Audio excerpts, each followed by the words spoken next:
Are you ready to revolutionize your relationship with money?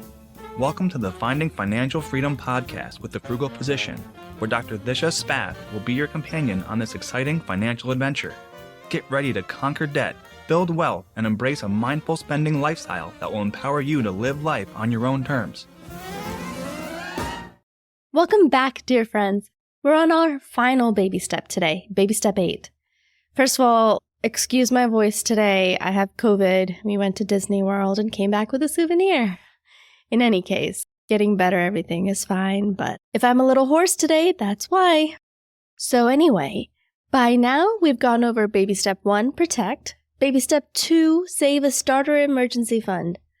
Baby step 3, start investing and game plan student loans. Baby step 4, knock out high interest debt. Baby step 5, max out tax-protected space.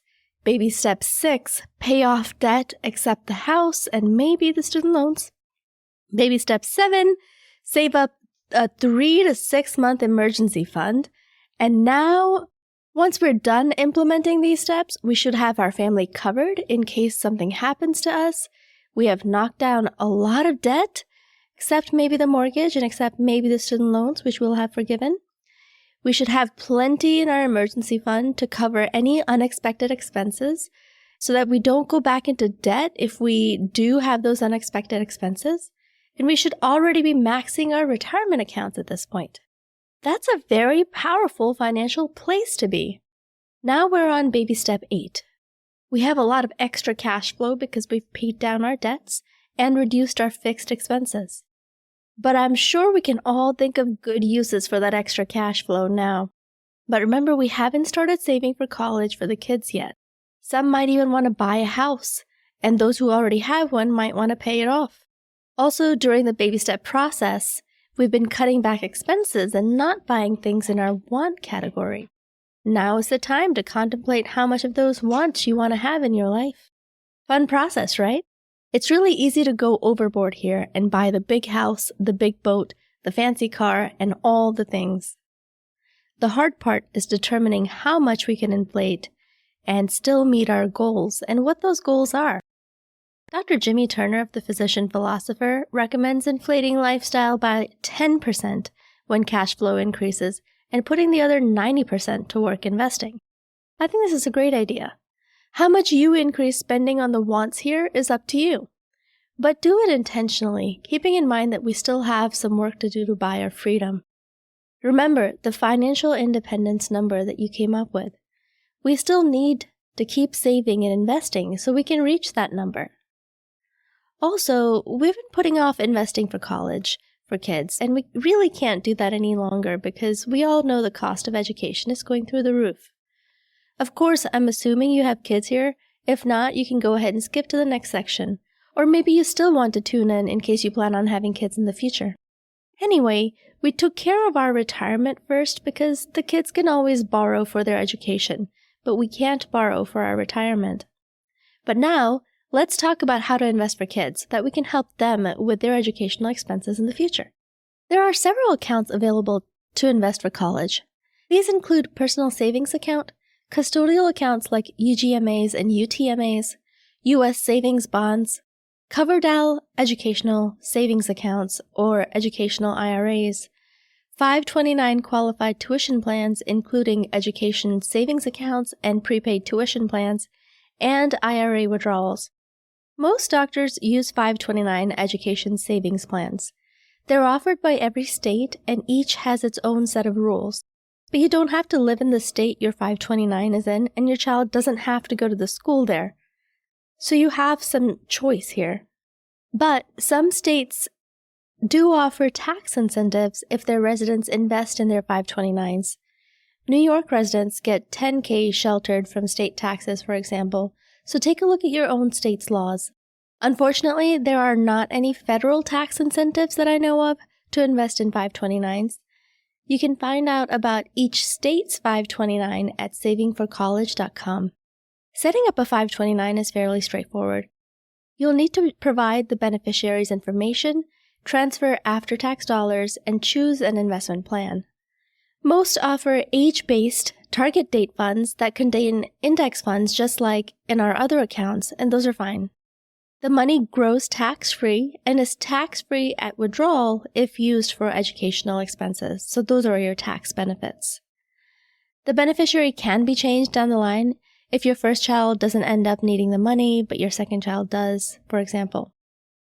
Also, these plans allow for front-loading of the 529 up to 5 times the gift tax limit per person.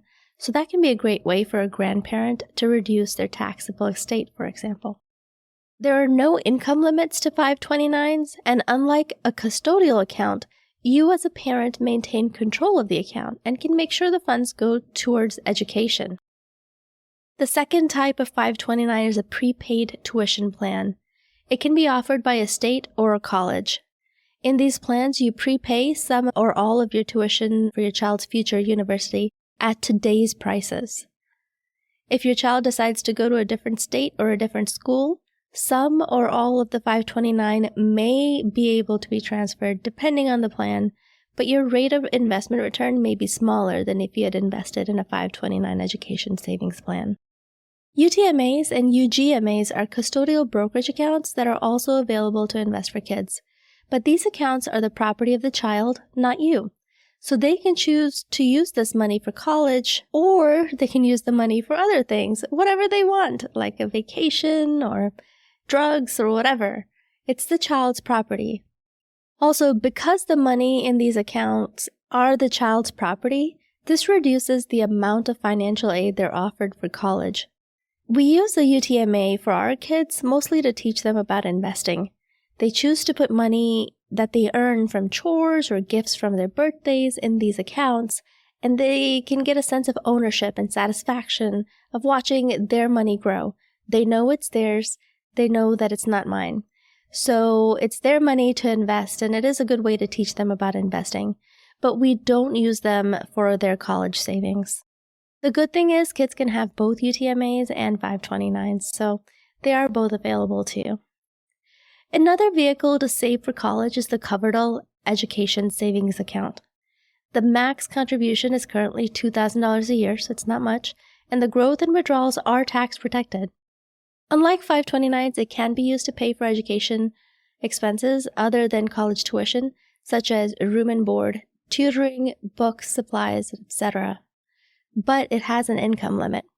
People making more than $110,000 single or $220,000 married filing jointly as of 2023 can't contribute in that tax year, so this account really isn't an option for most doctors. Similarly, U.S. savings bonds can be used for education tax-free, but they also have an income exclusion that would exclude most stocks. I previously mentioned IRA withdrawals can be made penalty-free prior to the age of 59.5 if used for educational expenses for ourselves, our spouses, our children, or our grandchildren. But again, kids can borrow for their education, but we can't borrow for our retirement. So I choose to eliminate the IRA withdrawal option for parents as an option in my mind. I don't want to get into the habit of thinking of retirement money as accessible money until we actually use it for retirement.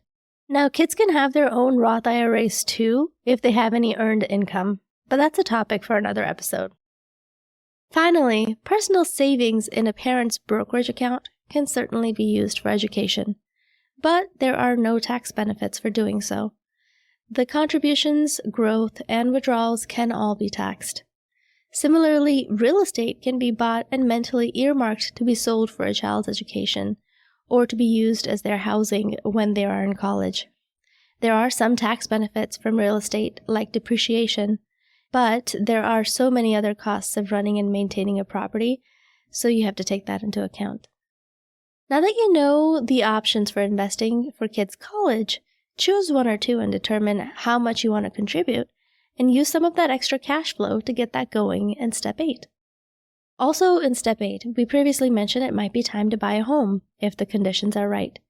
Please keep in mind, buying is not always the right choice for everyone, especially in today's markets. There are many free buy versus rent calculators on the internet that can help you decide if buying is the right financial move for you. Just Google it. But If you do decide to buy, here are a few things to keep in mind. A home is one of the largest purchases we will ever make. Making the wrong decision and buying more house than we can truly afford can set us up to live paycheck to paycheck and constantly be stressed about money. This trap is easy to fall into for several reasons. First, lenders often leave out student loans when calculating our debt-to-income ratios.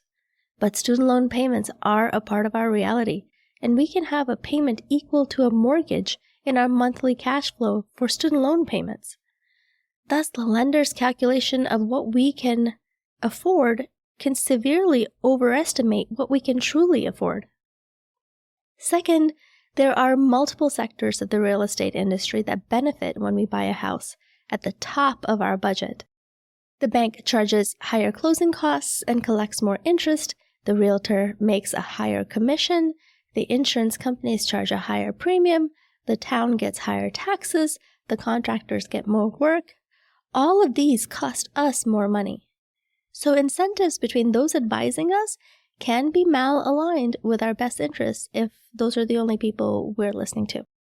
Third, there are many hidden costs of home ownership. Not only do we have to make the mortgage payment, but we also need to pay for closing costs, insurance taxes, the HOA, repairs, maintenance, which we can assume to be 1 to 3% of the purchase price per year, landscaping, cleaning, utilities, furnishings. All of these costs go up as the house and mortgage get bigger. As our fixed expenses rise, we have less money for discretionary expenses like experiences and travel, and we have less money to invest for our retirement and for financial freedom. Higher housing costs may result in us having to work longer before retiring and may limit our ability to moderate working hours or pursue entrepreneurial adventures. So try to avoid overspending on a house and becoming house poor. My best advice is to try to buy the minimum amount of house that you will be happy with, and don't borrow the maximum amount the lender will lend. Housing is one of the big 3 expenses. If you can keep it moderated, you will make a lot of progress financially. If you own a home, you may want to pay it off in this step. This is a very personal decision. Mortgage interest is deductible on taxes, and if you're holding a mortgage of very low interest rates from a few years past, it may not make financial sense to pay it off mathematically. But having a paid-off home does a lot to build in freedom into our lives and increases our cash flow by quite a lot. I have yet to meet someone that is not happy that they paid off their home. So again, think about it. If it's important to you, if it might make a difference in your life, then, that is certainly something valid to do in Step 8. Also, Step 8 would be a good time to start thinking about investing in a regular brokerage account or alternative investments like real estate. We're already maxing out our tax-protected space by now. If there are any accounts that you're not maxing that are tax-protected, this would be the time to definitely start filling those up, and then start contributing to a taxable brokerage account. Or you may want to save up a down payment for a rental property or invest in a syndication. There are so many options to get money working for you at this point. Last but not least, you may want to donate and support charities that you believe in. There are so many good uses for this money. The good news is, you now have rich people problems. The bad news is, it may be hard to decide what to do first. So this is the time where an investment policy statement is critical to help clarify your plan and goals. You can do this yourself or enlist the help of a financial advisor. To DIY, you basically want to sit down with your household decision-making team and come up with a plan for your family. When do you want to be financially independent? How much do you need to save per year to get to that number? In which accounts are you going to invest those funds? What will your overall asset allocation be based on your risk tolerance? When do you want to purchase or pay off your home? How much do you want to save for the kids' college expenses? How much will that be monthly, and which accounts do you want to use? How much do you want to donate every year? These are very personal decisions, but once you have these sorted out, the answers become very clear. Once you have set your goals, You can calculate the target monthly contributions to all of the aforementioned goals, and you can even set up automatic withdrawals and auto payments so you don't have to think about it again. Then come back once a year and rebalance and rethink the goals for the next year. If you do decide to hire a financial advisor, pick one with a CFA or a CFP designation. These advisors have to complete study and be licensed with their professional organizations. You can check the status of the professional at investor.gov. Make sure you clarify if they have a fiduciary duty to you, meaning they must act in your best interest. That seems obvious, but it's not a given in many situations. A lot of advisors are actually just insurance brokers masquerading as financial advisors, so it's really important that you sort this out. We talked about how important costs are to investing. Try to avoid assets under management arrangements for payments to these advisors. These are often very high and eat into our investment returns and are basically a wealth transfer from us to the advisor. A fee-only advisor charges a set hourly rate or a one-time fee that is predetermined and doesn't take up your future earnings. This fee structure is much more advantageous in the end. Finally, try to avoid advisors that are also insurance salesmen, like I mentioned before. Often these advisors will call themselves fee-based instead of fee-only. Try to avoid these payment structures. If the investment professional will sell you investment products, ask if the firm is a member of the SIPC. The SEC has several articles with good information on how to choose a financial professional, and it's available on the web. Similarly, FINRA has a good article called Working with Investment Professionals with some great tips. Finally, while I'm here sharing what I know, remember that I'm not a financial professional. I'm a doctor, and I don't know your particular financial situation. But I do think it's important that we in our sector of healthcare share this knowledge with each other because we face very specific financial challenges that are unique to our profession, and because of our profession, we do get targeted by a lot of these salespeople. I really think we're all smart enough to learn this and do this ourselves.